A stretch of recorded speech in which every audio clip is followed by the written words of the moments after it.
Bonjour, on est en direct.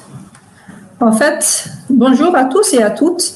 J'ai le plaisir de co-modérer cette session avec mon collègue, le docteur Nicolas Vignier. Nicolas est spécialisé en santé publique, en médecine sociale et en maladies infectieuses. Il est il est praticien hospitalier au sein du Centre d'investigation clinique INSERM, du Centre hospitalier de Cayenne et au Corévi, Guyane. Il est chercheur associé en épidémiologie sociale. Ses travaux portent principalement sur la prévention et l'accès aux soins des personnes en situation de précarité, notamment dans le contexte de la migration. Donc, on a convenu de se partager cette session en ronde 2. Donc, je vais introduire les 3 premiers orateurs et après les questions-réponses, Nicolas va enchaîner. Notre session porte sur la santé numérique et elle est réalisée avec le soutien de MSD Avenir. Et avant de commencer, j'ai envie de dire que la pandémie de la Covid nous a obligés à organiser la conférence en mode numérique. Autrement dit, un virus nous a contraints à nous adapter au même titre que les autres secteurs politiques, gouvernementaux, etc. Mais ce qui est certain pour ces secteurs-là, ce phénomène est nouveau, ce qui n'est pas le cas pour nous, car nous avons déjà connu ça avec le VIH. Le VIH nous a obligés, entre autres, à nous adapter, à innover pour rendre efficients les actions de prévention, les traitements, l'adaptation sociale pour nos patients. Mais c'est pas encore fini, car même après plusieurs décennies de cohabitation, le VIH continue toujours à nous inciter, à nous adapter et à innover. La preuve en est cette session santé numérique qui est totalement dédiée aux dernières innovations techniques et sociales que nos collègues orateurs vont partager avec nous. Donc, sans tarder, j'ai le plaisir d'introduire le premier orateur, donc le docteur Alexandre Aslan. Alexandre travaille en maladies infectieuses, notamment sur le VIH et les IST, et plus récemment sur la PrEP à l'hôpital de Saint-Louis à Paris. Il est également psychothérapeute et sexologue. Maintenant, il est impliqué dans la prise en charge clinique du chemsex et des problématiques sexuelles.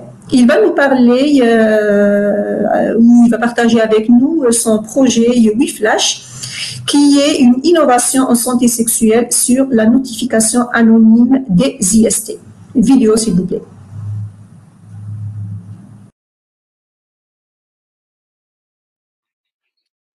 Bonjour, merci de nous avoir proposé de présenter notre projet WeFlash, qui est une innovation en santé sexuelle sur la notification anonyme des infections sexuellement transmissibles. Je suis le docteur Aslan.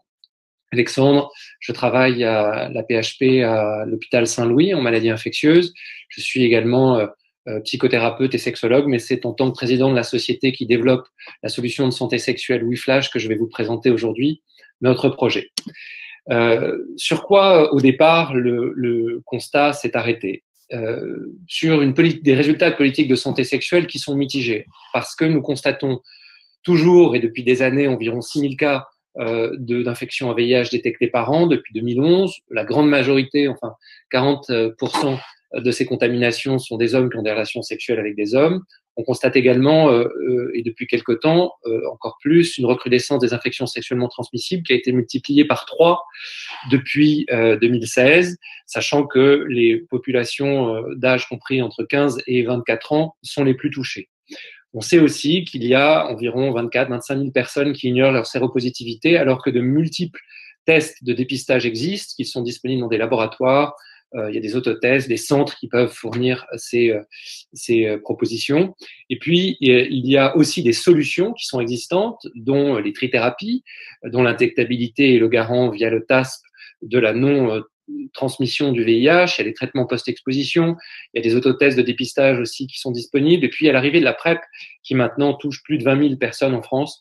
Donc, malgré tout cet arsenal que je viens de présenter, on en arrive au même constat au niveau des résultats.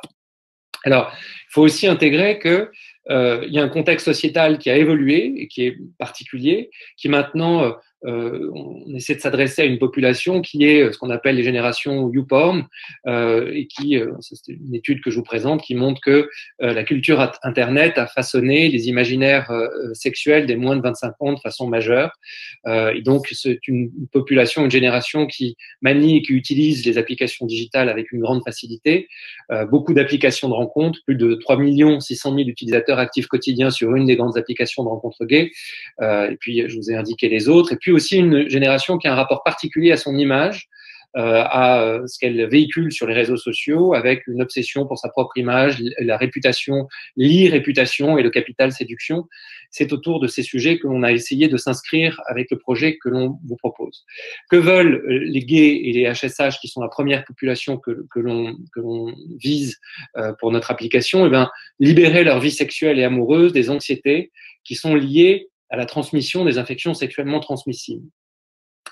La connaissance des infections étant une protection pour les personnes, plus les individus connaissent leur statut de santé sur leurs infections sexuellement transmissibles et plus la prise en charge de leurs infections sexuellement transmissibles est efficace. C'est dans ce contexte que le projet WeFlash est né, fort aussi de l'expérience clinique que j'avais de prise en charge à la fois des patients séropositifs et des patients qui consultaient pour la PrEP ou les infections sexuellement transmissibles. Le but du projet étant d'infléchir l'incidence des infections sexuellement transmissibles, dont le VIH, de contenir la recrudescence des autres infections sexuellement transmissibles et d'augmenter la couverture par la PrEP et de faciliter son observance à une échelle plus grande dans la population. Pour ce faire, on s'appuie sur la stratégie générale de santé sexuelle et on a misé sur la notification anonyme aux partenaires sexuels que promeut notre application, notre solution, l'encadrement du traitement préventif contre le VIH à grande échelle, donc ça c'est la PrEP, puis le but étant d'atteindre plus de 30 000 PrEPeurs pour infléchir la courbe des nouvelles contaminations par le VIH en France. Donc, notre solution est une solution digitale. C'est un dispositif complet, anonyme et gratuit qui a passé les demandes là pour la conformité au RGPD, qui a un Data Protection Officer, qui a été et qui est destiné aux personnes exposées, aux médecins et aux accompagnateurs. Vraiment, c'est un dispositif qui s'adresse à l'ensemble des personnes qui participent aux soins. Alors, sur cette slide-là, en quoi consiste le programme? Il consiste en un site web, en une application et en une web app. Ces trois dispositifs sont interconnectés, ils sont tous anonymes et ils permettent sur le site web d'abord, pour la population générale, de trouver des informations sur les infections sexuellement transmissibles, la réduction des risques aux addictions, un questionnaire d'éligibilité pour savoir si la PrEP peut être une possibilité pour les personnes qui se renseigneraient sur des infections ou autres. Elle permet de fournir une carte interactive des centres où la PrEP peut être proposée, où les dépistages des infections sexuellement transmissibles aussi peuvent être dépistés. Et puis un système de callback, c'est-à-dire un système pour faciliter la prise des rendez-vous. Une fois que la personne peut être éligible à la PrEP ou à une infection sexuellement transmissible, il peut être facilement lié aux soins en rentrant dans le dispositif de soins avec le centre qui est ou le plus rapidement disponible ou le plus proche de là où il se trouve ou là où il décide sur la carte de France. L'application, elle permet de soutenir les notifications anonymes et de recevoir les notifications anonymes en invitant ses partenaires sexuels dans un réseau sexuel complètement anonyme. Elle permet aussi d'avoir un pilulier adapté à la PrEP, surtout pour la prise à la demande. Donc, c'est plus pratique pour la prise à la demande et d'avoir des informations sur la santé sexuelle ou le chemsex. Et puis, elle recense aussi le dossier virtuel de la personne qui possède l'application, à savoir les tests biologiques, des antécédents de traitement ou des antécédents de notification. La web app, elle est destinée pour les médecins, pour les accompagnateurs ou les médiateurs en santé, permettent de gérer les consultations PrEP, permettent d'avoir accès à un dossier patient complètement anonyme, et puis avoir accès aussi à l'historique des vaccinations, des infections et des traitements. Si on regarde le cœur de ce que va faire l'application, elle propose une réponse à une problématique de sensibilisation, à savoir quand deux personnes ou plus ont un rapport sexuel, eh bien de deux choses l'une, ou il n'y a pas d'infection et à ce moment-là, il ne se passe rien, mais la personne est rassurée sur son statut et sur le fait que la relation ne l'a pas exposé à un risque sexuellement transmissible, ou alors plus tard, après que le flash ait eu lieu, c'est-à-dire que les deux téléphones aient été mis en contact, un des utilisateurs découvre qu'il a une IST, et à ce moment-là, une notification complètement anonyme est envoyée par nos soins à tous les partenaires qui auraient été exposés pendant la période d'incubation ou de portage de l'infection. Les utilisateurs potentiellement infectés seront donc alors notifiés, ramenés dans le soin, on propose d'être ramenés dans le soin pour être dépistés et testés et traités pour ne pas diffuser à leurs autres partenaires. Et donc, c'est une véritable proposition de prise en soin que l'on fournit. Les caractéristiques principales de l'application, eh bien, elles résident sur le téléphone avec un QR code. Ce QR code est unique et généré à chaque rapport au recours sexuel. Il permet de connecter anonymement les partenaires sexuels et d'envoyer les notifications sur la santé sexuelle des participants.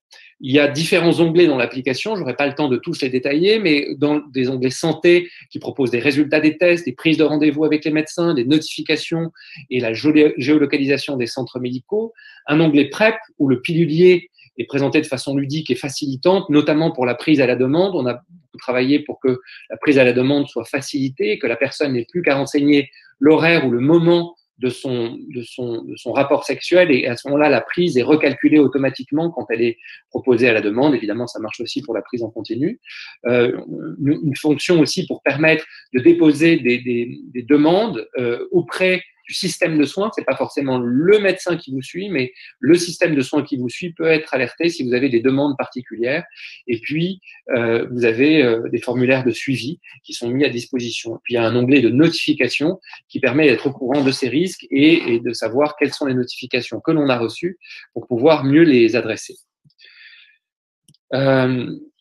Trois grands points, si je devais me concentrer sur trois grands points que l'on propose, c'est le recrutement. Comment se fait le recrutement des personnes au sein de notre outil? Eh bien, il se fait de deux façons. Soit par contact direct, c'est-à-dire quand vous avez l'application et que vous avez des rapports sexuels, eh bien, après le rapport sexuel, vous allez donc vous flasher grâce au QR code.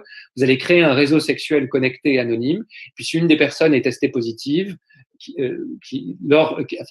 ce test implique bien ce rapport, et c'est pour ça qu'on a fait un travail sur les périodes d'incubation et de portage, et bien à ce moment-là, on envoie une alerte anonyme aux partenaires, et les personnes qui ne seraient pas encore finalement au courant de la PrEP ou au courant des risques encourus pourraient être liées à notre plage dans le portail web de l'application WeFlash, et donc en allant se renseigner, ils vont découvrir les conseils destinés aux personnes qui sont exposées, des questionnaires qui permettent de savoir s'ils sont éligibles à la PrEP, et donc rentrer comme ça dans le soin. Donc il y a deux façons d'être recruté, soit directement par les partenaires sexuels, et à ce moment-là on rentre dans le soin, ou alors en étant lié vers cette page web qui permet aussi de rentrer dans le soin si on a été exposé ou si tout simplement on souhaite se renseigner sur ces conduites à risque.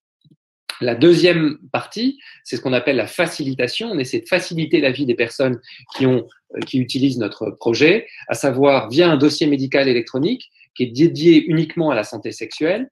L'utilisateur peut ainsi rentrer ses prochains rendez-vous médicaux, ses bilans biologiques, renseigner ses vaccinations.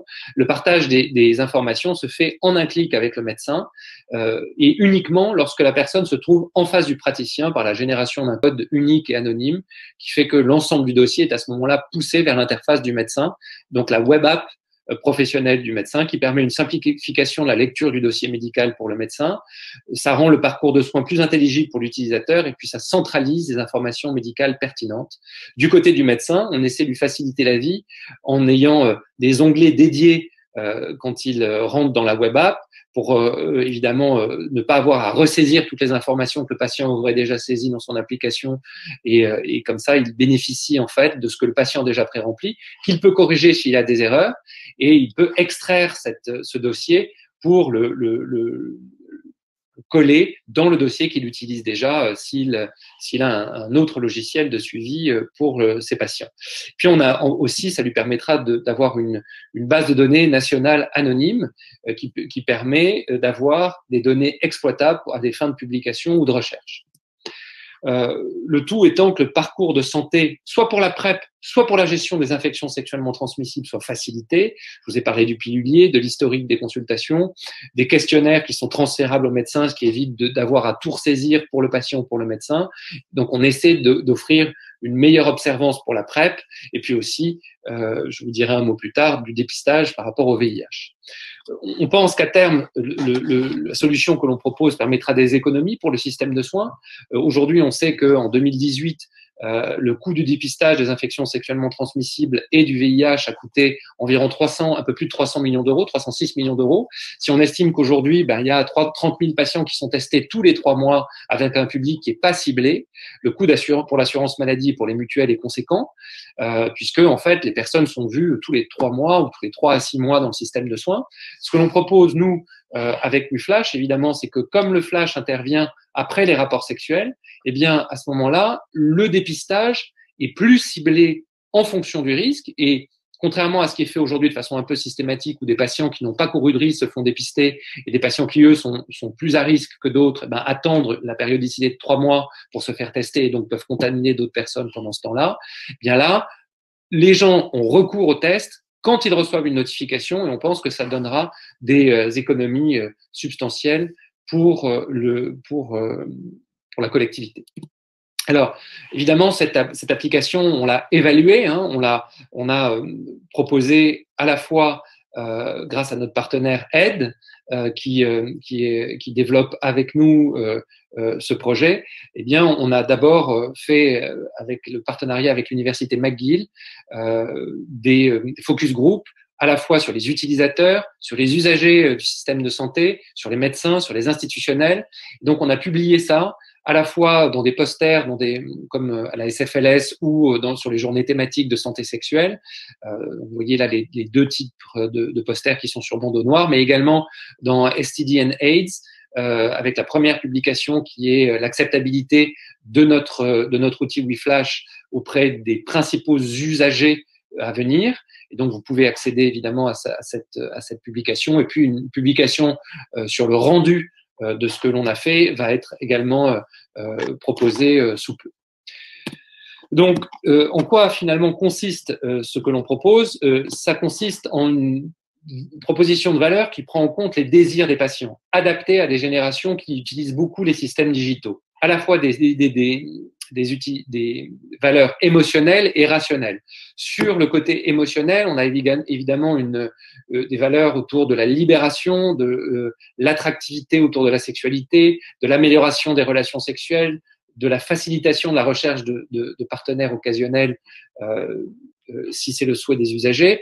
Puis au niveau rationnel, on essaie de travailler sur la sécurité, sur l'e-réputation, sur une amélioration du suivi de la santé des infections sexuellement transmissibles ou des maladies sexuellement transmissibles si c'est le cas, et puis de la santé sexuelle en général en fournissant beaucoup de renseignements ou de conseils autour de l'amélioration de la santé sexuelle. Et donc vous voyez qu'entre l'émotionnel et le rationnel, la place que nous essayons d'avoir, c'est mêler le bénéfice santé au bénéfice plaisir avec cette interface à la fois ludique, pratique pour circuler dans le soin, mais aussi efficace sur la réduction de risque et sur la notification des infections sexuellement transmissibles. Je vous ai fourni ensuite des exemples de cartographie que pourrait proposer notre application. Ça, c'est évidemment uniquement à des fins de recherche, pour les instituts de recherche ou de santé publique, c'est-à-dire si les utilisateurs évidemment acceptent ça. Je vous rappelle que le dispositif est complètement anonyme, mais s'ils acceptent que le moment de la notification soit lié à un lieu, ça permettrait au système de soins, aux autorités de santé, de réaliser des campagnes de prévention dans les zones à risque, de faire le lien avec des programmes de formation médicale continue, d'aider à la notification éventuellement d'épidémies émergentes, et puis d'avoir des données épidémiologiques en temps réel, ainsi qu'une base de données à la fois qualitative et quantitative, unique en santé sexuelle en France, et puis pourquoi pas ensuite dans les pays qui seraient partenaires avec le projet WeFlash. Alors, en conclusion, nous essayons d'avoir un projet qui est une vraie contribution à une démarche de réduction de risque, en informant les usagers sur leur santé sexuelle, à la fois au point de vue de la sexologie, sur les addictions comportementales et sur les produits, sur les infections sexuellement transmissibles, sur le VIH et sur la PrEP. On facilite le parcours patient dans la démarche de réduction de risque en lui permettant d'être lié à la structure de soins la plus proche ou la plus rapidement disponible près de lui, ou lors de ses déplacements, s'il ne connaît pas la ville dans laquelle il est, la structure qui va être la plus facilement disponible pour lui. On permet la notification anonyme des partenaires lors de l'exposition aux infections sexuellement transmissibles. Cette notification ne se fait qu'avec l'accord de l'individu et donc, évidemment, c'est une démarche volontaire. Il faut que les deux personnes ou plus engagées dans l'acte sexuel mettent en contact leur téléphone, se flashent pour que les notifications puissent avoir lieu, avec un système dans l'application aussi qui permet de ne pas d'avoir 24 heures pour accepter ou refuser de notifier le partenaire. Et si la personne refuse, à ce moment-là, l'application enverra un message automatique en disant qu'un des partenaires ne partagera pas ses données de santé, et ce en quoi c'est quand même une information de savoir qu'on ne sera pas notifié. Ça permet aux usagers d'être plus vigilants si c'est le cas. Évidemment, dans ces personnes, on aura un recrutement par les pairs, c'est-à-dire par le réseau sexuel des individus, et on pense que ça permettra de dépister justement ces personnes séropositives qui ignorent leur statut, puisque le VIH est une infection sexuellement transmissible, et le fait d'être emmené par une interface ludique dans le soin par son partenaire sexuel permettra, selon nous, de ramener également des personnes qui étaient séropositives sans le savoir. Évidemment, ça permettra d'orienter vers les professionnels de santé adaptés.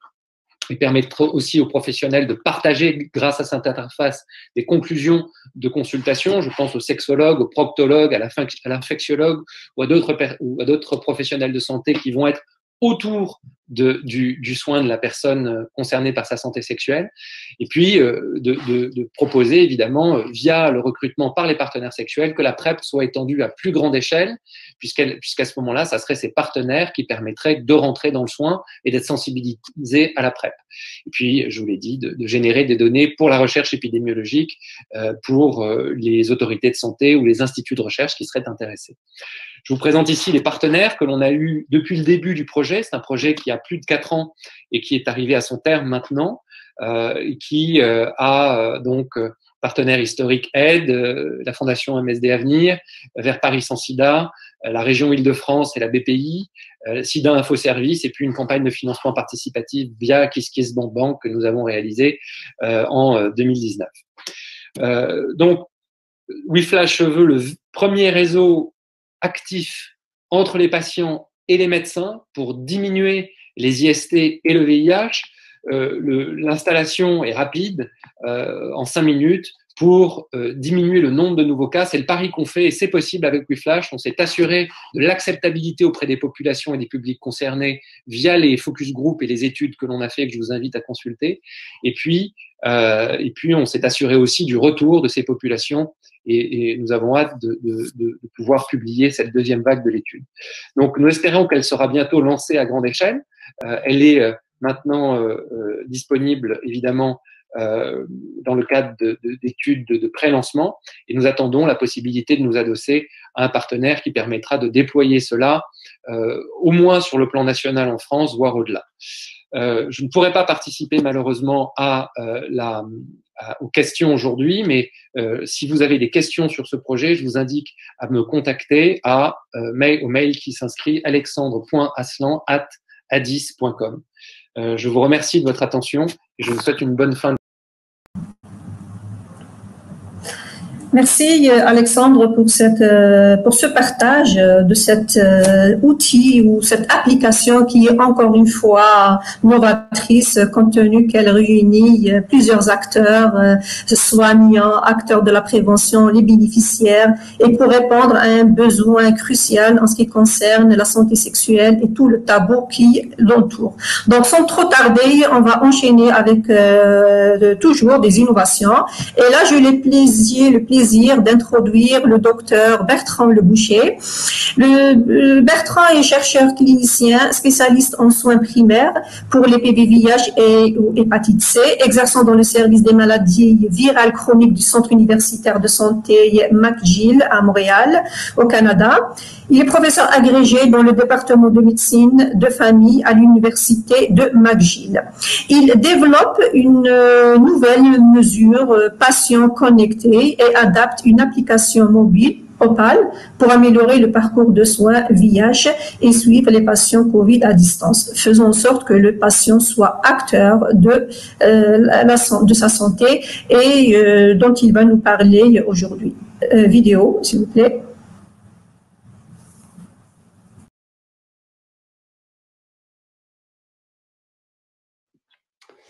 Bonjour à toutes et à tous, je suis Bertrand Leboucher, je suis chercheur clinicien au Centre universitaire de santé McGill à Montréal, au Canada, et je suis très heureux de vous retrouver aujourd'hui pour le congrès Afravi, même si c'est à distance et virtuellement. Et je remercie beaucoup Christine Katlama et tout le comité d'organisation de m'avoir invité aujourd'hui à échanger avec vous. Mon propos aujourd'hui, je voudrais vous parler de notre nouveau projet qui est Opal VIH, qui est une application de suivi, un portail patient que l'on a adapté et que l'on adapte actuellement grâce à un certain nombre de personnes vivant avec le VIH et leurs soignants dans une perspective de co-design. Alors pourquoi? Parce que finalement, on s'aperçoit que comme beaucoup de pathologies chroniques, l'infection par le VIH nécessite une autogestion par les patients de leurs soins chroniques. Et cette autogestion, elle peut bénéficier finalement du développement des technologies en e-santé. Et on l'a vu particulièrement maintenant qu'on est en plein milieu de la pandémie de la COVID-19, mais aussi d'essais cliniques innovants, c'est-à-dire des essais cliniques où vraiment on intègre davantage la perspective des patients, davantage la perspective des soignants que l'on peut le faire dans un essai randomisé classique. Et aussi du travail avec des populations qui sont parfois difficiles à atteindre. Alors, ceci nécessite l'engagement des acteurs, c'est-à-dire des patients, des jeunes chercheurs et des patients-chercheurs. Je travaille avec des patients-chercheurs et aussi des professionnels de santé, tout ça dans le cadre d'une chaire de mentorat des instituts de recherche en santé du Canada que je dirige et qui travaille justement sur le développement des essais cliniques novateurs dans l'infection par le VIH. Alors aujourd'hui, je voudrais vous parler au moins de deux de ces trois objectifs. Donc, le premier objectif, c'est vraiment d'adapter Opal, ce portail patient, pour les suivis du VIH. Ensuite, c'est de vous parler assez rapidement de l'essai de pilote d'implantation, justement, de cette nouvelle application et de la mesure patient iScore que l'on va débuter au mois de décembre et je parlerai très rapidement donc de ce que l'on voudrait faire ensuite à Paris, en particulier grâce au docteur Karine Lacombe, développer un essai plateforme dans plusieurs cliniques parisiennes. Alors, le portail patient Opal, c'est quoi? Ce qui est intéressant, c'est que finalement, avec les portails patients, on essaie d'améliorer l'engagement des patients. C'est-à-dire qu'on donne aux patients l'accès immédiat à ces dossiers médicaux électroniques et on facilite aussi une communication sécuritaire entre ce patient et les professionnels de santé. Il peut poser des questions, les professionnels de santé peuvent lui poser des questions, il peut avoir accès à ces données cliniques, à ces données biologiques. Alors, un bon exemple de portail patient est celui qui est utilisé depuis 2018 dans le centre CEDAR du cancer de mon hôpital, au Centre universitaire de santé McGill. Et ce portail patient, il a été développé à l'initiative d'une patiente, Laurie Andren, qui était aussi une chercheure très renommée en fait en informatique médicale. Et après avoir discuté avec son médecin oncologue, le docteur Jamil Asla et docteur Tarek Ijal, s'est dit je n'en peux plus d'attendre et de ne pas avoir accès à mes résultats. Je n'en peux plus d'attendre dans la salle d'attente sans savoir quand je vais passer. Et si on construisait ensemble un portail patient pour que je puisse avoir plus accès à toutes ces données. Et donc vraiment, ça a toujours été fait, tout ce programme a été fait d'abord par une patiente qui a engagé ses professionnels de santé. Donc, et ça a toujours été de répondre en premier aux besoins des patients. Et donc, malheureusement, elle est décédée l'an dernier. Et donc, un des grands journaux à Montréal en avait parlé de cette patiente extraordinaire, de ce chercheur extraordinaire. Lorsque le radio-oncologue Tarek Ijal du CUSUM a rencontré Laurie Andren pour la première fois, un collègue l'a averti, vous verrez, c'est une femme qui contrôle ses soins, a-t-il déclaré, elle veut tout comprendre. Et c'est vraiment ce qui est à l'origine de ce portail patient. Alors, la solution Opale, finalement, c'est différentes choses. C'est d'abord des patients qui sont habilités et informés pour avoir accès à leurs données, pour pouvoir enregistrer et changer leurs rendez-vous, pour avoir une indication quand ils sont à l'hôpital ou même quand ils sont même dans le parking de l'hôpital, une indication de leur temps d'attente, où ils vont pouvoir identifier et rapporter leurs symptômes à leur médecin et donc partager des données. C'est aussi pour des cliniciens plus productifs parce qu'ils vont avoir accès sur un tableau de bord à leur salle d'attente virtuelle, à un enregistrement facile des résultats cliniques et biologiques, à une amélioration bien sûr de leur flux de travail. Ils vont pouvoir dire à tel patient, je vous fais attendre un peu plus, je vous prends plus rapidement, grâce à son tableau de bord clinique virtuel. Et puis c'est aussi des recherches plus informées où on voit bien actuellement où en particulier, vous avez dû voir dans les applications de traçage Covid, elles sont mal acceptées dans la population parce que les participants ont l'impression qu'on leur prend leurs données et qu'on travaille avec leurs données sans leur accord. Là, vraiment, avec Opale, ce qui est intéressant, c'est que ce sont vraiment les patients, les participants qui vont donner accès à leurs données, justement, qui vont pouvoir répondre à des mesures patients pour le partager avec d'autres. Donc, il y a vraiment une idée de donation de ces données pour la recherche et donc de participation même au niveau de la recherche. Alors finalement, le VIH, c'est une condition chronique qui va nécessiter une gestion à long terme par les personnes vivant avec le VIH. Donc, il va falloir les engager, les supporter à distance. Et c'est pour ça que le portail patient est un outil prometteur parce que finalement, le patient, s'il vient tous les 6 mois, il va peut-être rester 1 heure avec son soignant dans toute l'année et les autres heures de l'année, eh ben, c'est lui qui va gérer souvent tout seul. D'où l'idée de le garder quand même connecté à distance et de lui donner accès à tout ce qu'il lui faut comme information pour pouvoir améliorer son autogestion. Ainsi, donc, pour optimiser la satisfaction et l'usage d'Opale, il va falloir, ce qu'il nous a fallu faire, c'est adapter ses fonctions et son contenu aux besoins spécifiques des personnes vivant avec le VIH.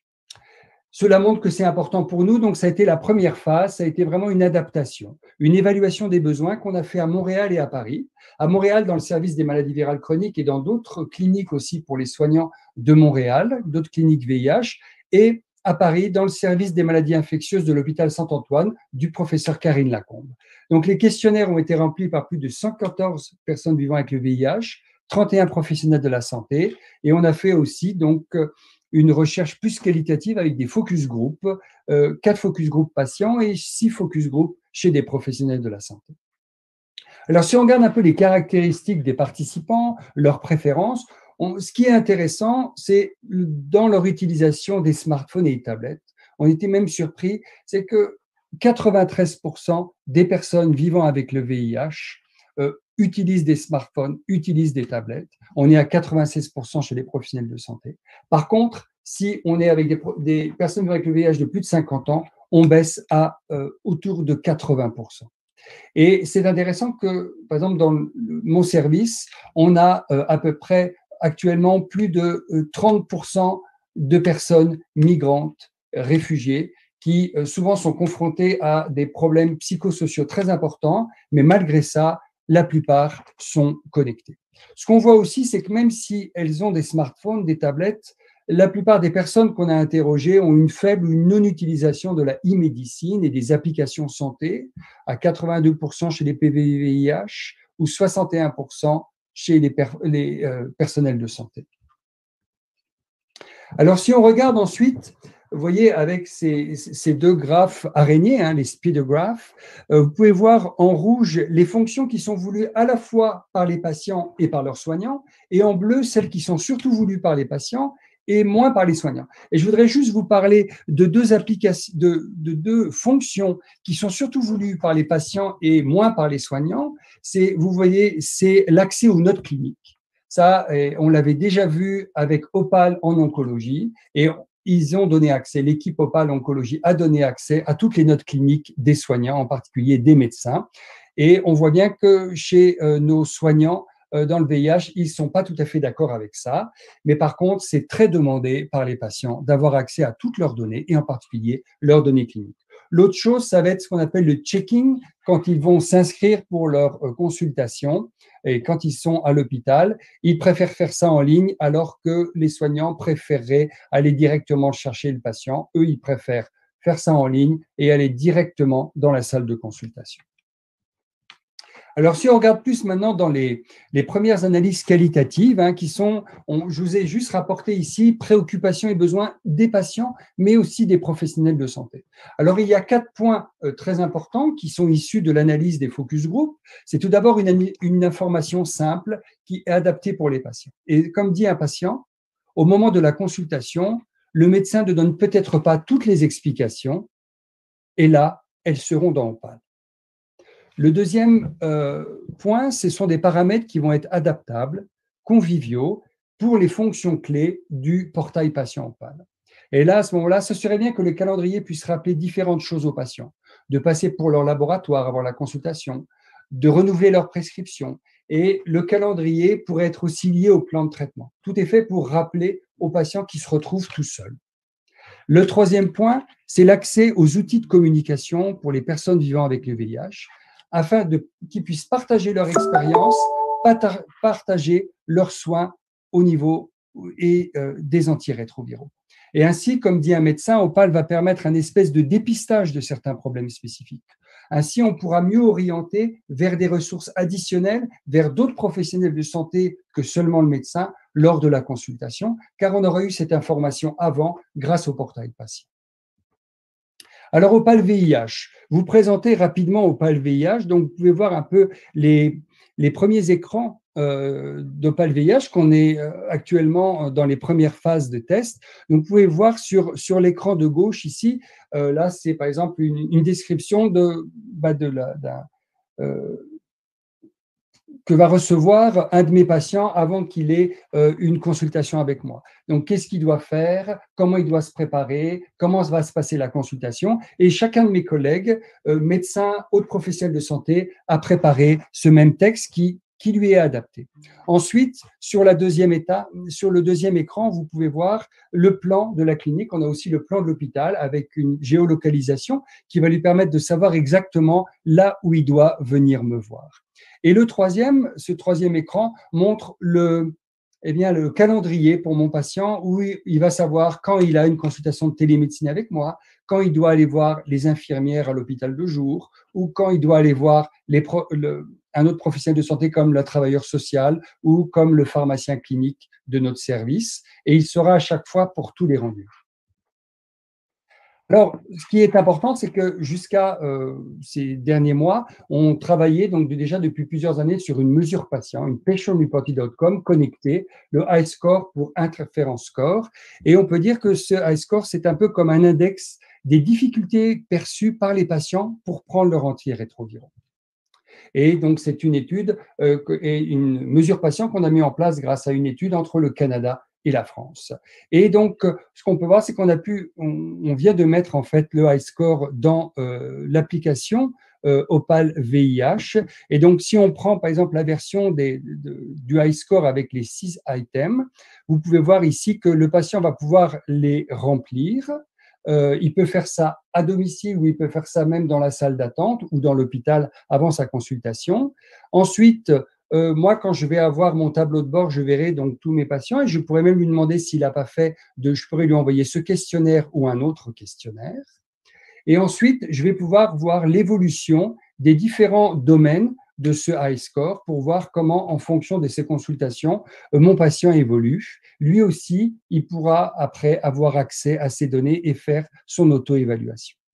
Alors, dans les prochaines étapes, on a la phase 2 avec notre essai pilote d'implantation qui va commencer en décembre et la phase 3 qui est un essai plateforme à Paris et à Montréal que l'on va faire en particulier en partenariat avec le professeur Karine Lacombe et qui devrait débuter normalement en 2021.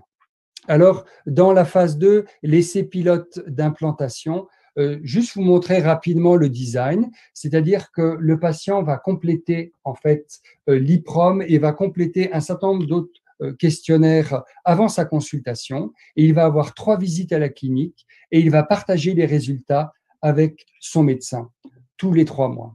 Ensuite, on va pouvoir adapter l'application en fonction de ce qu'on aura appris et des retours et des patients et des professionnels de santé. Alors, je vous propose aussi d'aller voir durant le congrès à Fravi nos deux autres présentations. Présentation de David Lessard sur l'évaluation des besoins des personnes vivant avec le VIH et leurs soignants pour l'adaptation d'Opal. Donc, c'est le poster 415 et en particulier de ce qu'a fait Yuan Chaoma, qui est notre nouveau chatbot, qui est en fait un agent conversationnel basé sur l'intelligence artificielle qui donne des informations aux patients sur ces antirétroviraux 24 heures sur 24. Alors, quels sont les résultats attendus? C'est une bonne accessibilité, une bonne acceptabilité et fonctionnalité de ce portail santé, adapté aux soins du VIH, adapté aux patients VIH et à leurs soignants. C'est vraiment aussi une recherche axée sur les patients, où des patients experts et des patients chercheurs interviennent à tous les stades. Voilà, je vous remercie.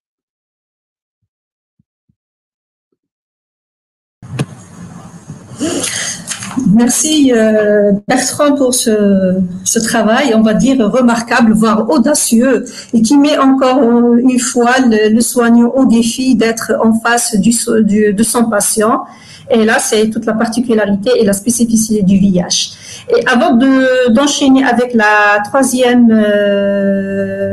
communication, j'ai juste envie de saluer l'engagement du feu Laurie Edron, et à qui je souhaiterais rendre un grand hommage à cette militante, même si je ne la connais pas, mais certainement elle ressemble à toutes les militantes qu'on a côtoyées et qu'on continue à côtoyer.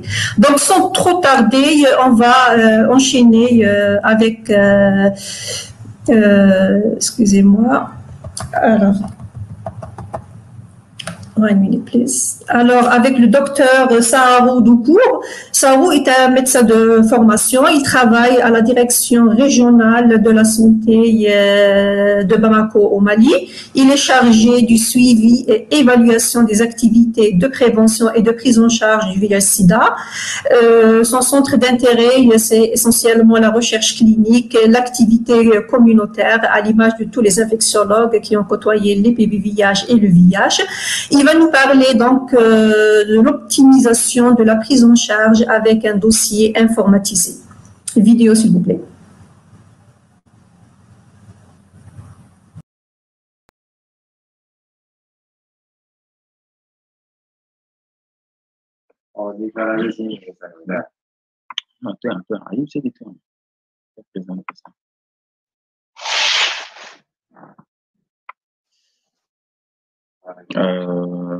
Bonjour à tous. Je suis Dr Doukouré Saharou. J'ai le plaisir de vous présenter dans la session de santé numérique. Ici, on optimisait la prise en charge avec un dossier médical informatisé. Cette présentation, elle a été faite en collaboration avec Monsieur Rachid Aguerre, qui est administrateur local NADIS au niveau de l'hôpital La Pitié-Salpêtrière à Paris, et en collaboration avec Dr Zoumana Diarra, qui est coordinateur du CESAC de Bamako. Cette présentation, nous allons adopter le plan suivant. Un contexte, nous allons présenter un dossier patient informatisé, c'est quoi? Pourquoi optimiser la prise en charge avec un dossier médical informatisé? L'expérience malienne avec le logiciel NADIS. On va vous présenter le déroulé d'une consultation type avec le logiciel NADIS. Donc, le contexte, c'est quoi? Alors, comme vous le savez tous, le VIH, c'est une maladie chronique individuelle. Le suivi se fait au long cours, souvent des décennies pour certains patients.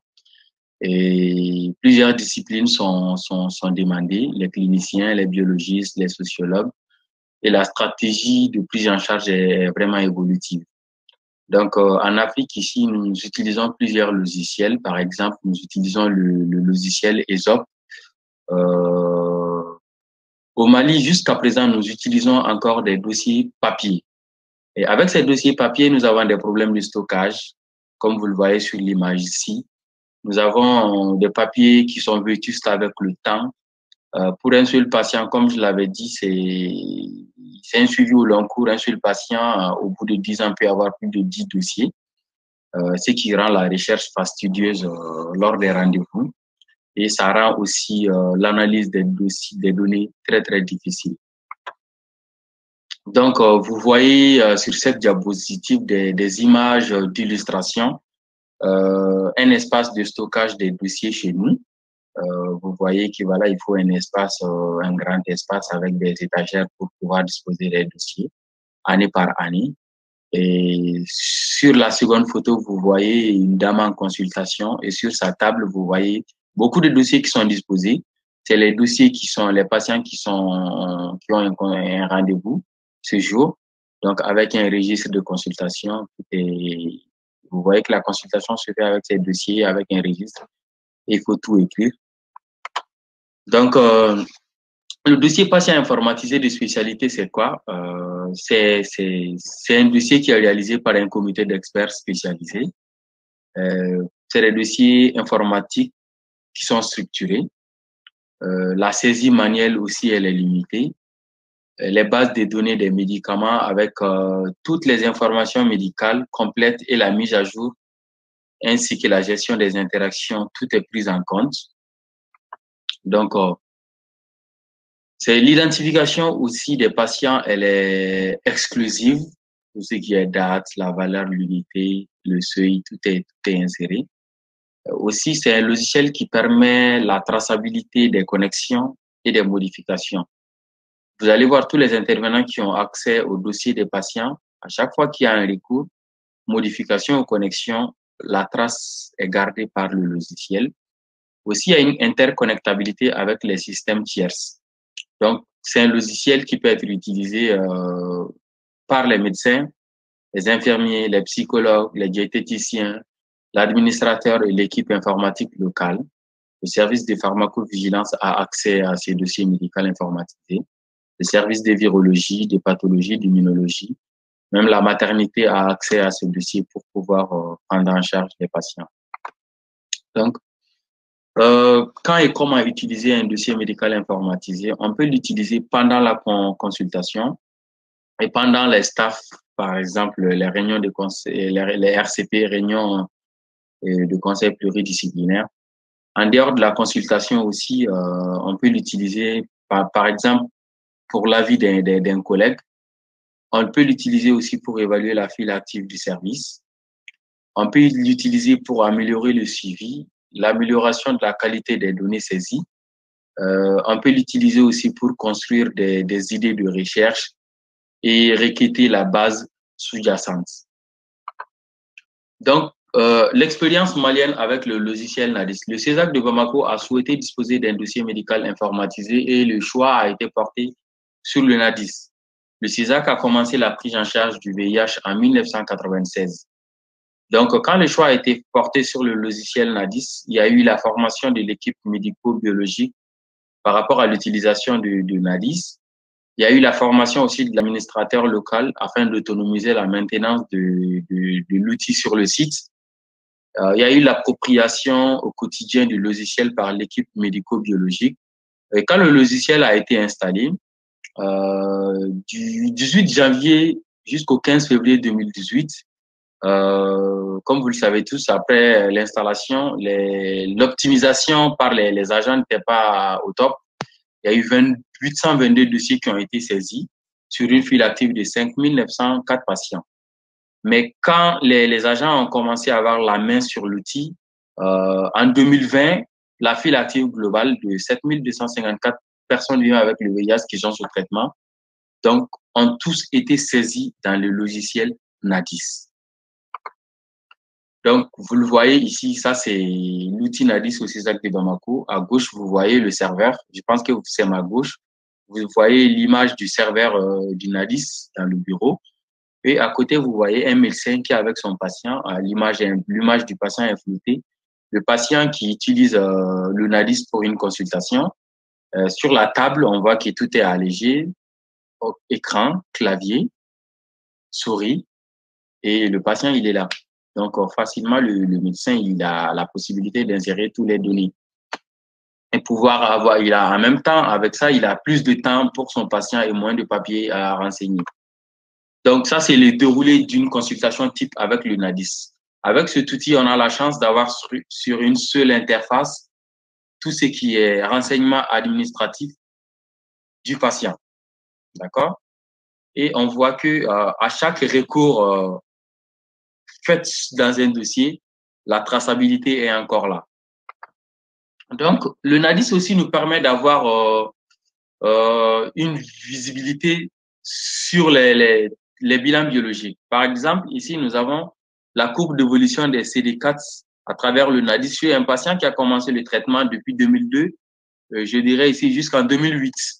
Donc, nous voyons comment les CD4 ont pu évoluer au fil du temps. Le NADIS nous permet d'avoir une visibilité sur ça. Et le NADIS nous permet aussi d'avoir une visibilité, comme je l'ai dit, sur les bilans biologiques. Ici, nous avons la charge virale chez un patient qui a commencé le traitement depuis 2002 jusqu'en 2009. Donc, vous voyez l'évolution de sa charge virale. En un seul clic, le NADIS nous permet de générer cette courbe. Et ça nous permet de prendre des décisions par rapport à nos patients.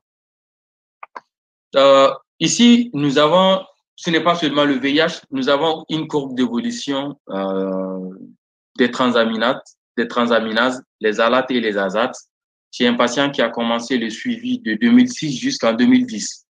Donc, le NADIS nous permet en un seul clic d'avoir ces données aussi et d'avoir une idée sur l'évolution, sur l'évaluation du foie depuis que le patient a commencé le traitement.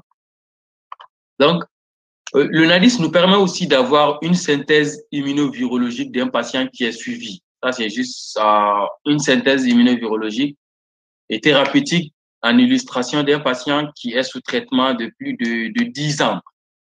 Ici, 5 ans, de 2002 jusqu'en 2007.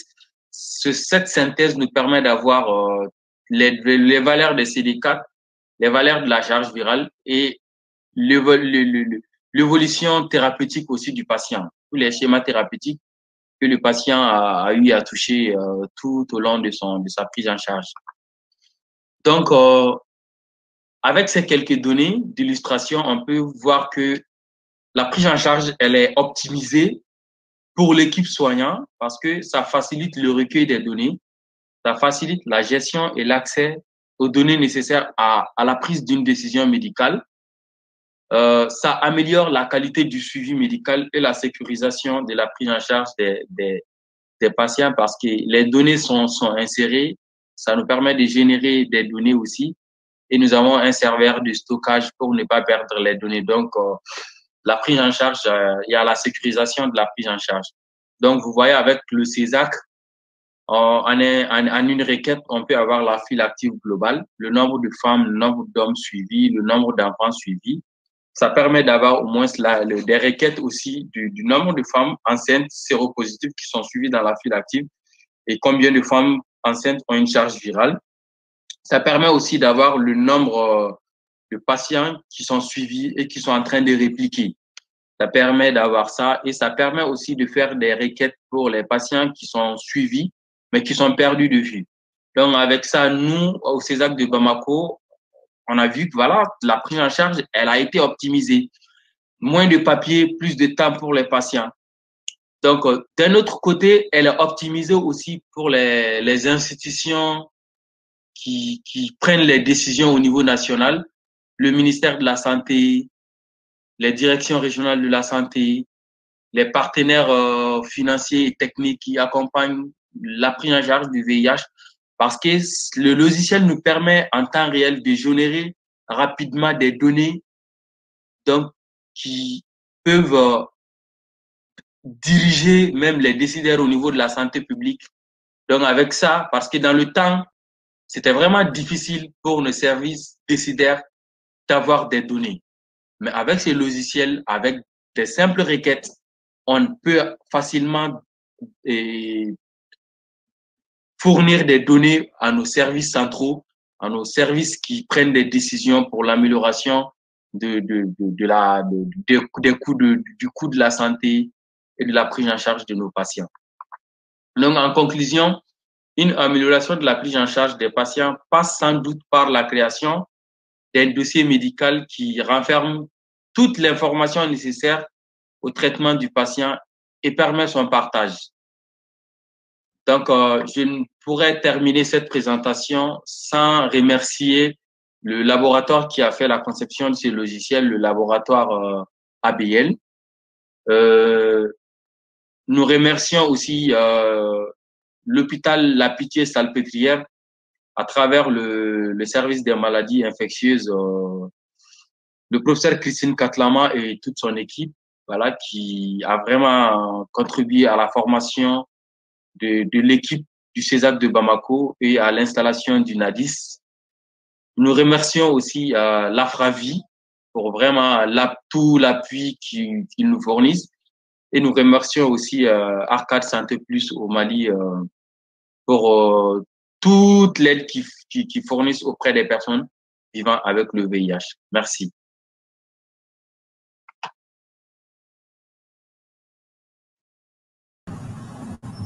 Merci Sarah pour cette présentation et je partage tout à fait votre avis en ce qui concerne le NADIS, comme moi-même je viens de l'essayer, de le mettre en place dans mon service et je ne vous fais pas dire le plaisir de l'avoir, et il n'y a pas que le plaisir mais il y a également l'intérêt de l'avoir. Moi je trouve que maintenant il est impardonnable de ne pas avoir un outil informatique dans nos centres de prise en charge. Franchement, ça donne une autre vision, une autre visibilité, une autre clairvoyance.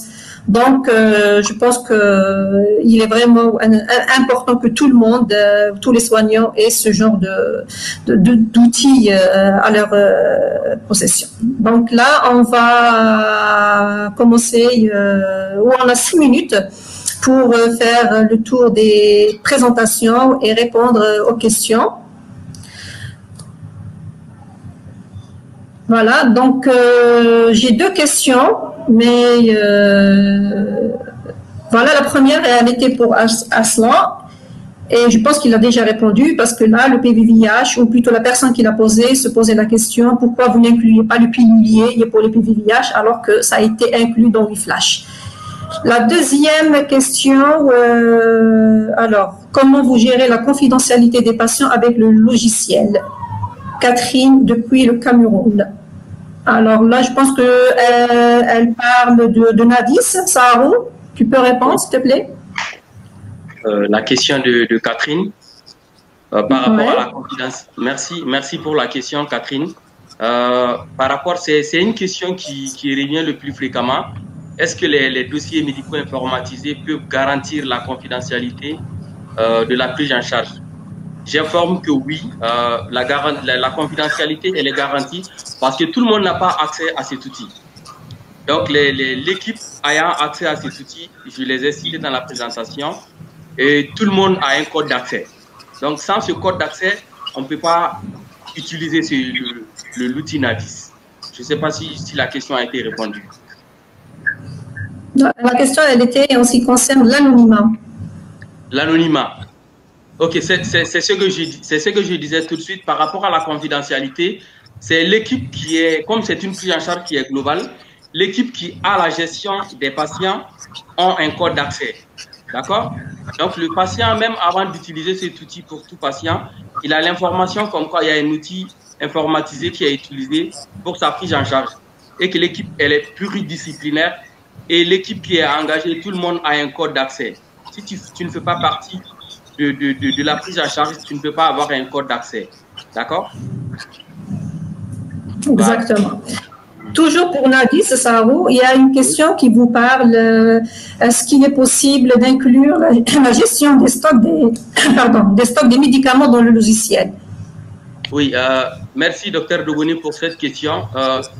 Dans le logiciel NADIS a effectivement la possibilité de prendre en charge la gestion des stocks. Il y a une partie qui est inclue pour ça. C'est pourquoi le logiciel permet même de créer au moins tout ce qui est, d'avoir une interface par rapport aux interactions médicamenteuses. Le logiciel prend en compte effectivement la gestion des stocks. Merci. Merci. Donc, il n'y a pas d'autres questions. Donc, je profite pour poser ma question à Bertrand et je vous félicite pour ce travail une autre fois. Et moi, en tant que clinicienne, donc j'ai juste une question en tant que clinicienne. Est-ce qu'il n'y a pas eu une réticence ou une crainte de la part des soignants, sachant que maintenant, un soignant, il va se sentir plus ou moins surveillé par son patient? Oui, merci. C'est une très bonne question. En fait, ce qui est intéressant justement avec Opal, c'est qu'on a déjà 2 ans de recul grâce à l'oncologie, où il y a finalement plus de 1000 patients qui l'utilisent. Et ça nous a permis un peu de regarder comment ont réagi les soignants. Et c'est sûr que les soignants ont été très réticents.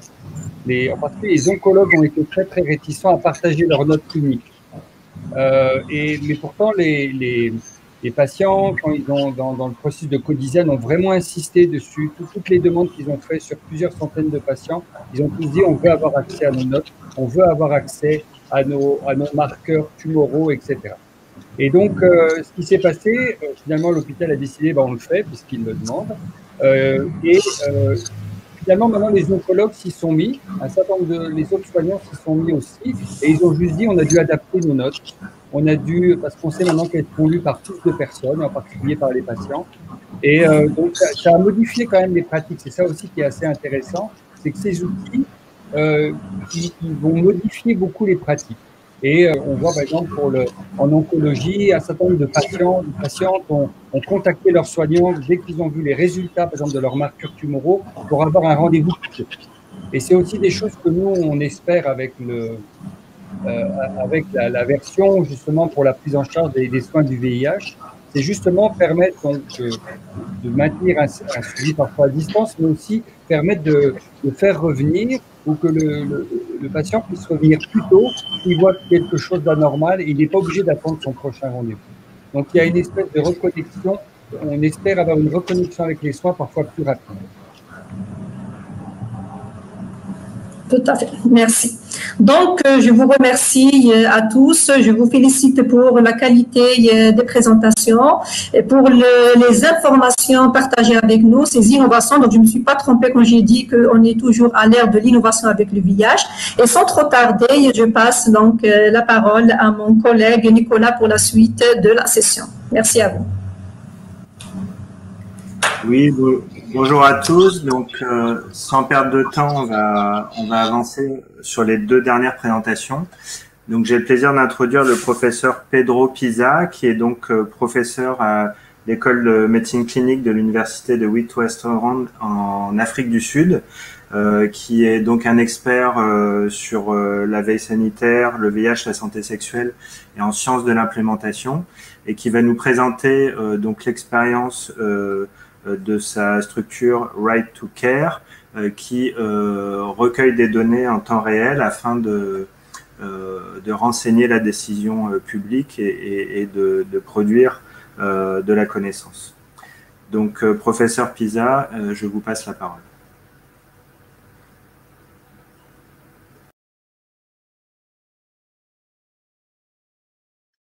Good day, I'm Professor Pisa from Right to Care.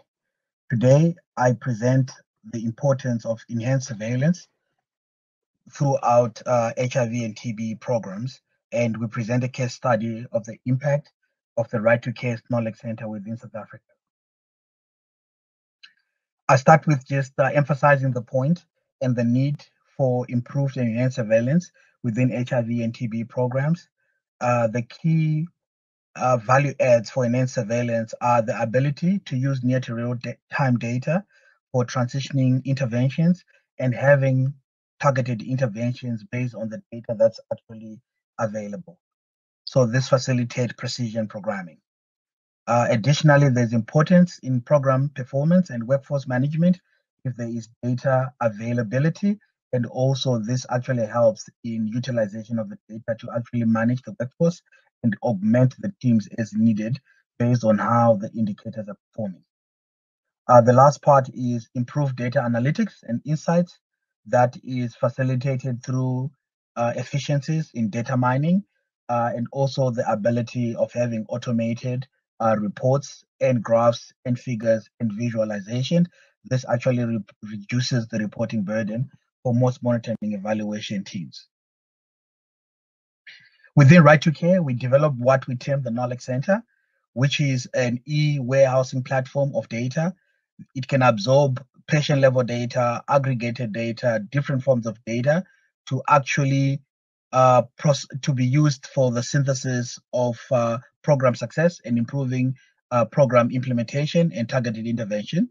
So this actually facilitates precision programming. We have actually, through the Knowledge Center, developed what we term daily situation rooms or interactive situation rooms. This allows different stakeholders, including implementing partners, Department of Health, and different funders in our aspect, USAID, to actually come together in a virtual situation room, which can also be physical, to actually discuss data and actually discussing in a collaborative fashion what interventions that need to actually be implemented, and actually looking at where performance is based on the preset targets from the funders.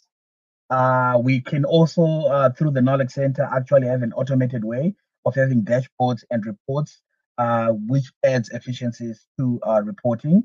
And this can actually include data reporting, high frequency reporting, reports that are needed from the National Department of Health. This all can actually be pre-synthesized, and with the equations in the background of the Knowledge Center, you actually have an automated way of actually making sure that you comply with the reporting needs. We then demonstrate throughout this presentation the impact of the Knowledge Center. We demonstrated through the eThekwini district in South Africa. It's a district that is within the Mpumalanga province, where Right to Care is an ESD partner in improving HIV and TB outcomes and looking after patients within that district. We implemented the Knowledge Center and actually measured its impact based on 3 key indicators that will reflect in presentation, which is TX new, TX current, but also retention. Here's eThekwini in a nutshell.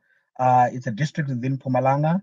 Right to Care looks after more than 250,000 patients together with the Department of Health. These are our patients that are actually receiving treatment, and DSD partner to about 136 facilities, of which 67 are high volume. This is more or less the framework that we use throughout the Knowledge Center. It's an automated data collection system that is facilitated through our M&E officers, where a customized template is sent in an automated way to the M&E officer. They then capture all the numbers on a daily basis based on the indicators that needs to actually be discussed on a daily, weekly, and monthly basis. So there's a daily template that goes out, a weekly template, and a monthly template. This is all centralized within the Knowledge Center, which is virtual by a click of a button. And after it's in the Knowledge Center, all the dashboards and reports are automated, and different stakeholders, including M&E managers, program managers, and stakeholders can have a look at the data. The key value add is the modality aspect that comes with this tool. It means that you can actually capture the number of people that are coming through into your program, which is the HIV positive patients, by modality, whether it's TB entry that's contributing the most, or maybe sexual reproductive health entry. So that will help you manage your stuff, or how many cadres do you need at the entry points that gives you the most yield. We additionally implemented an mHealth solution through our HIV counselors. The key innovation there is the geolocator ability, where you can actually do the testing in real time and it goes through to the Knowledge Center. However, it actually geolocates. So it has been our innovation for case finding and improving case finding numbers, because if it's used within the community, you can actually see the pockets within your community that actually have a contribution of positive that's higher, where you get the higher yield, and you can actually target those communities with both testing and prevention interventions. Additionally, we've used this within our healthcare facilities as well to make sure that we validate what's coming from the automated data collection in terms of modality data. So the Knowledge Center actually offers an interoperable environment where you can actually integrate patient-level data coming from different sources, be it lab, clinical, or pharmacy, to create one longitudinal record. And this integration actually then powers the situation rooms that you have. You can also additionally collect aggregated data, and that interoperable environment and the background algorithms that are in place for the integration are key to running the Knowledge Center.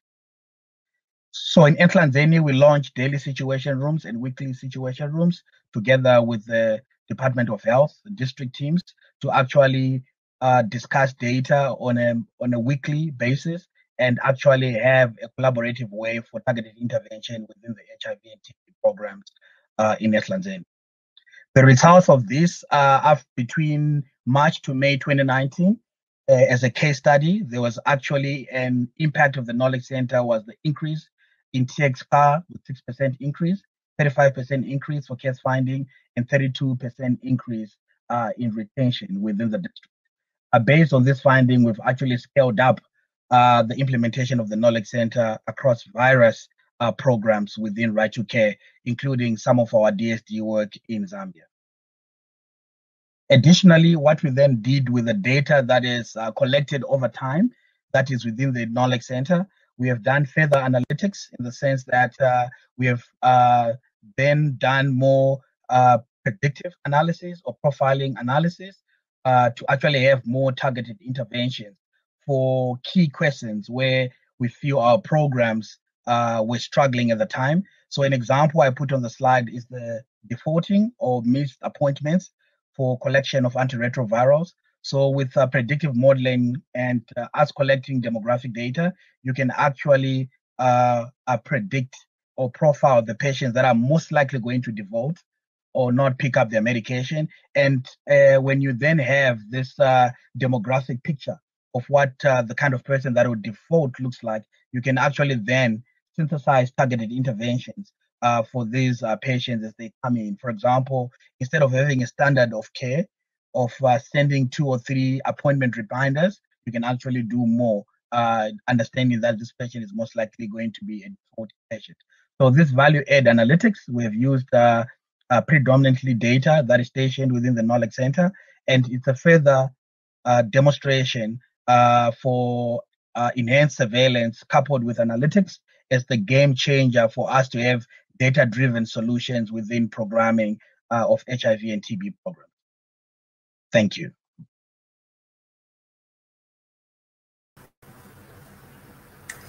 Merci beaucoup, professeur Pisa, pour cette très intéressante présentation qui nous montre un petit peu les possibilités de développement des systèmes d'information à l'échelle de territoires, comme en Afrique du Sud. Donc, j'ai le plaisir d'introduire maintenant notre dernière présentation, qui est Madame Misa Marivaosi Ramamonji, j'espère que je mange pas trop le mot, qui est donc HIV coordinateur aux populations de service international de Madagascar et qui va nous présenter son expérience sur la e-santé à destination des jeunes et des hommes ayant des rapports sexuels avec des hommes à Madagascar. Donc, à vous la parole, madame.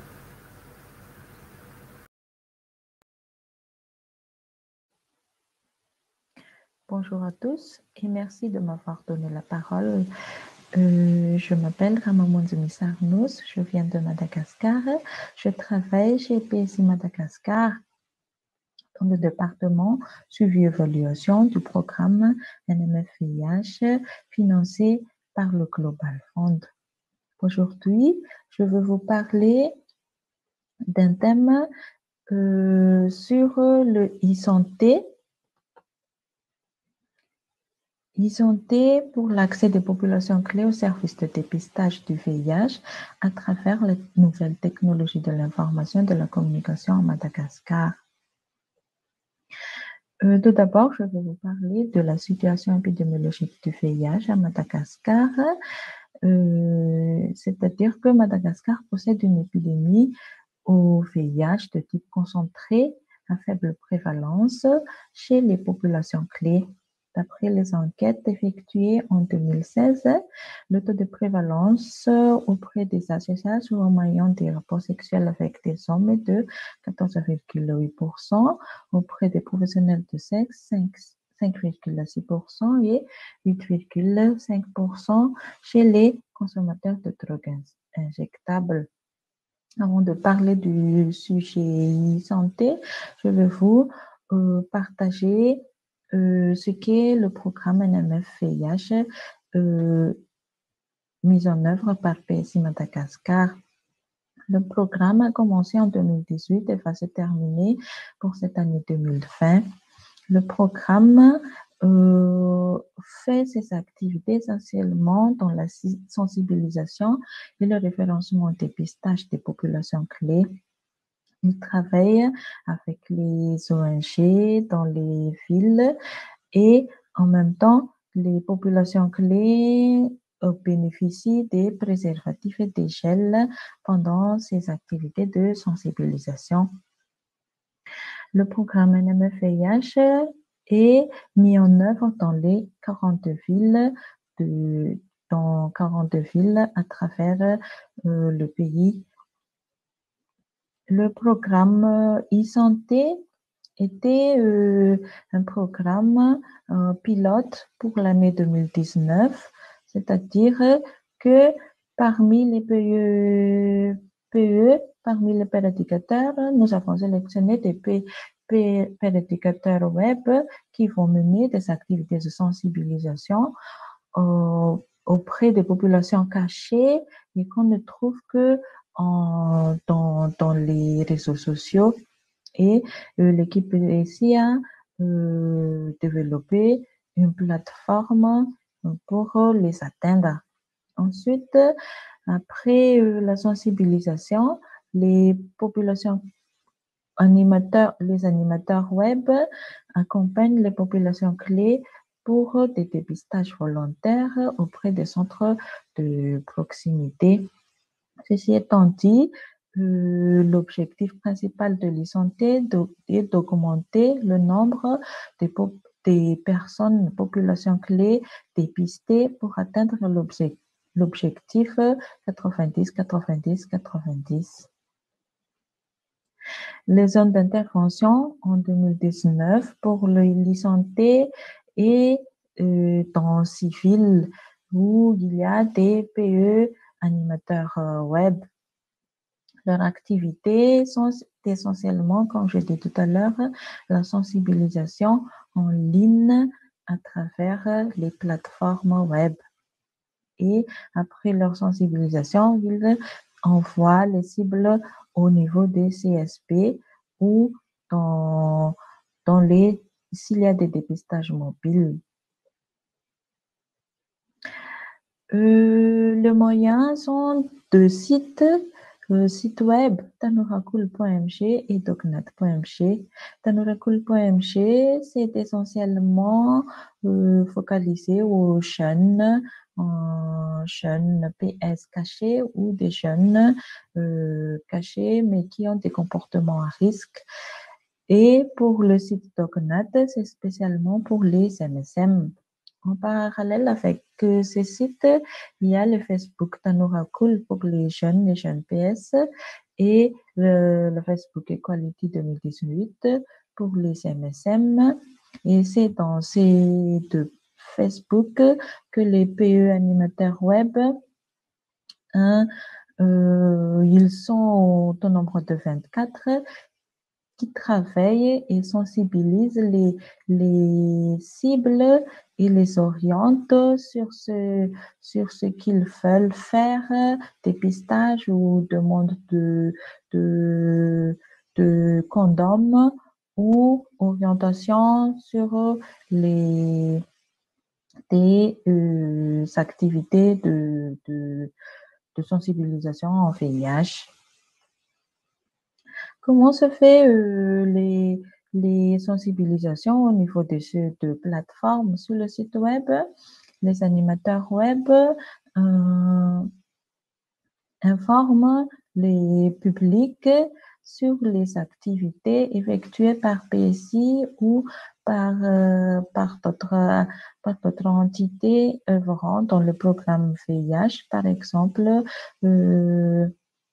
des informations importantes sur des événements qui pourraient intéresser les populations clés.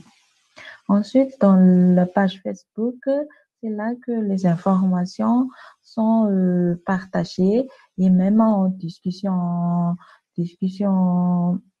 masqués dans les messages privés, les animateurs web entrent dans le vif du sujet, c'est-à-dire que c'est là qu'ils ont fait la sensibilisation des PACS afin qu'ils puissent avoir des services, des paquets de services, sensibilisation et dépistage, et orientent ces populations clés vers les centres de dépistage.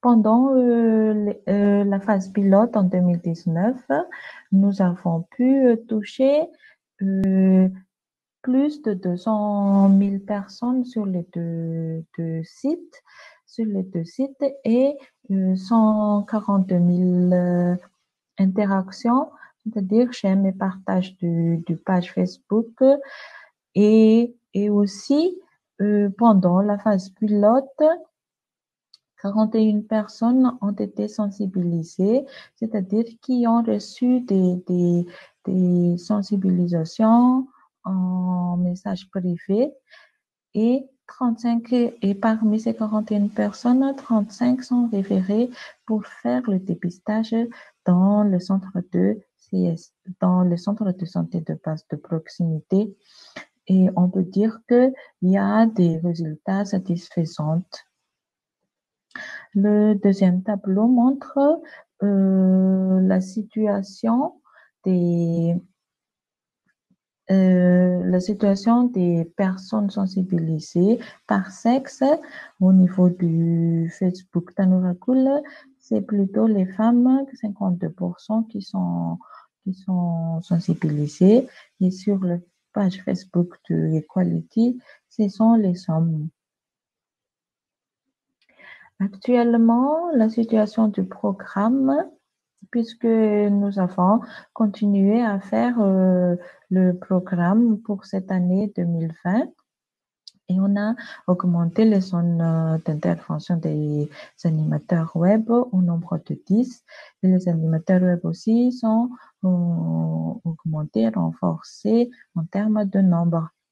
Pour cette année 2020 aussi, les activités de référencement ont augmenté puisque les PE web sont formés en tant que trotteurs, donc ils peuvent faire le dépistage de leur pairs eux-mêmes après la sensibilisation, si les cibles acceptent de faire les sensibilisations. Et c'est ainsi s'achève ma présentation. Je vous remercie et je serai ravie de prendre vos questions. Merci beaucoup.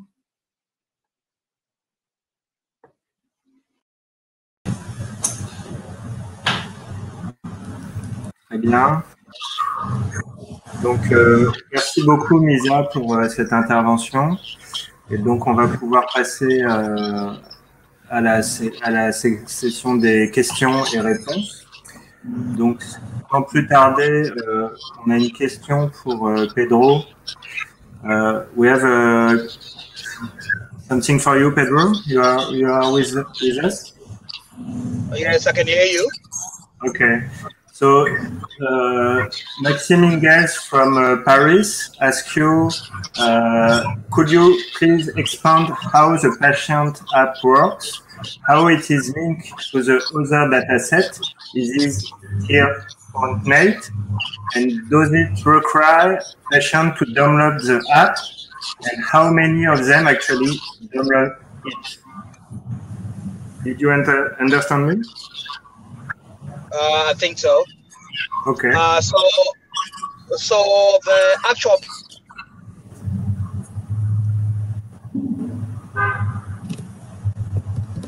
Yes. The person who's in contact. Can you hear me? Can you hear me? Not very well.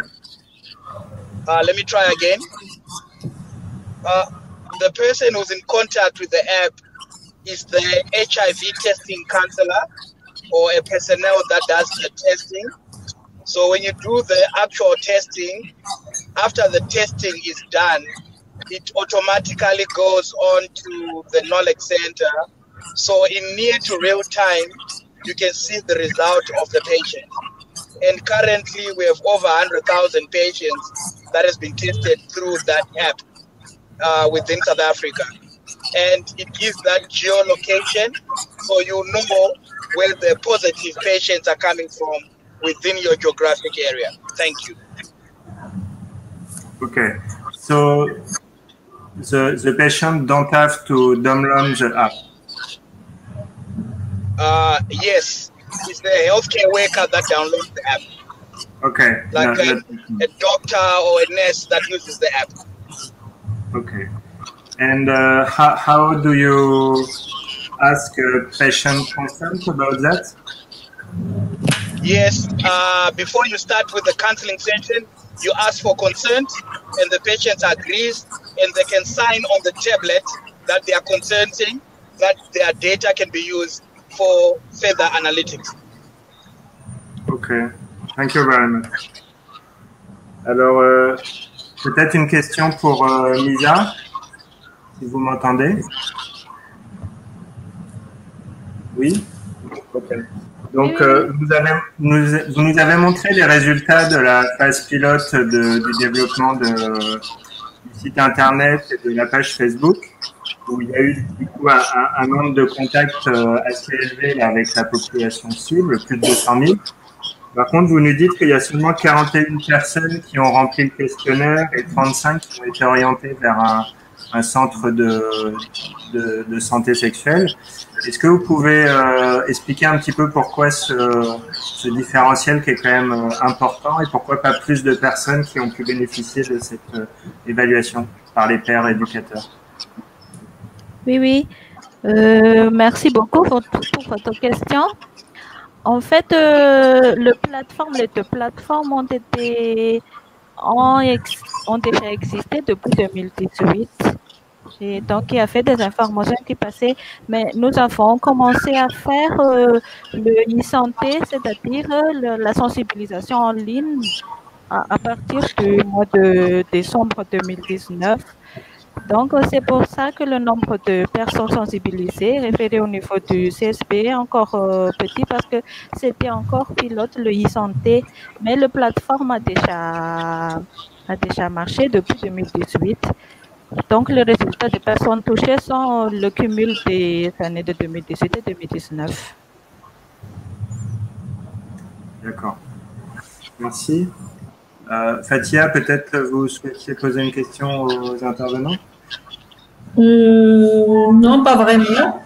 Mais bon, si on a encore du temps, peut-être qu'on peut répondre à d'autres questions par rapport aux précédentes communications. Vous êtes d'accord? Oui. Oui, il y a plusieurs questions sur Nadis. Il y a des gens qui s'inquiètent pour on va dire si on va switcher directement vers la forme électronique et on va abandonner la forme papier. Donc, il faut qu'ils soient rassurés qu'on ne pourra jamais s'en passer des dossiers en papier. Mais ce qui est certain, avec la pratique, avec le temps, on va quand même aller de plus en plus vers le dossier informatisé que le dossier papier. Et puis, il y a des personnes qui se posent la question sur alors là, je trouve plus la question. Ah oui, toujours c'est une question qui est, on va dire, récurrente. Chaque fois, on nous pose la question, où est-ce qu'il est le serveur? Est-ce que le serveur, il est dans le service ou le pays où se trouve Nadis ou il est ailleurs? C'est une question dans les années 2000 et bien avant, mais il faut savoir que maintenant, avec la nouvelle version et les nouvelles innovations de Nadis, maintenant, Nadis, s'il est par exemple au Mali, le serveur, il est au Mali. Et encore plus, il est dans le service de maladies infectieuses de Saharou, donc le serveur, il est au niveau de Saharou. Donc, je pense qu'on arrête enfin c'est légitime, mais on arrête de se poser ce genre de questions qui sont limitantes. C'est vrai qu'on a tous un intérêt à la confidentialité, mais je pense qu'il faut prioriser beaucoup plus la qualité de la prise en charge envers nos patients et puis qu'il faut aller de l'avant. Voilà ce que j'avais à dire, Nicolas. Très bien, merci. Donc, malheureusement, le temps est clos, donc on va être obligé de conclure cette session. Donc, pour conclure, je remercie tous les intervenants pour leur disponibilité et leurs interventions de qualité. Je pense qu'elles illustrent bien la diversité, le foisonnement de cette question de la e-santé ou du numérique en santé qui nous anime ces dernières années. Les deux premières présentations qui se sont donné un petit peu les moyens de l'évaluation par la recherche, ce qu'on appelle la recherche en implémentation, montre bien l'importance de ne pas oublier les prérequis avec des phases qualitatives pour essayer d'être sûr que les outils, les dispositifs qu'on met en place sont adaptés aux enjeux de santé publique et aux bénéficiaires, mais aussi l'importance de les évaluer avec des recherches d'implémentation pour ne pas poursuivre dans des voies qui sont inefficaces, parce qu'il y a évidemment un certain nombre de barrières d'accès au numérique qui existent pour les populations clés auxquelles on s'intéresse et qu'il ne faut pas négliger. Donc ça pourra faire l'objet d'autres temps et d'autres discussions. Donc je remercie tout le monde pour les présentations et les personnes qui nous ont suivis pour leur intérêt pour cette session de numérique en santé. À très bientôt, Fatia. Merci pour cette co-modération. Et bonjour. C'est un plaisir. Et bonjour à Madagascar, Misa. Merci de nous avoir rejoints.